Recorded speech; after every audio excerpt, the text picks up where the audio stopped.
ఆకర్షిస్తాడని రక్షిస్తాడు. నరకం నుండి తప్పిస్తాడు. ఎక్కడ నుండి తప్పిస్తాడు? నరకం నుండి తప్పించగల ఏకైక దేవుడు ఎవరు?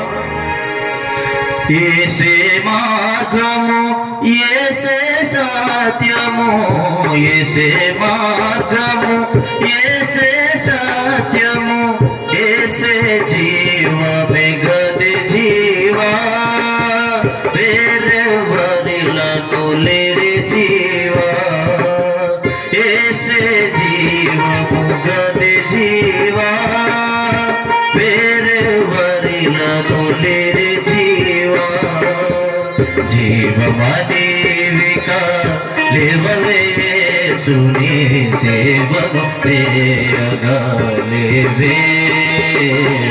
జీవములో గలేవే, జీవమనీవిక లేవలేసు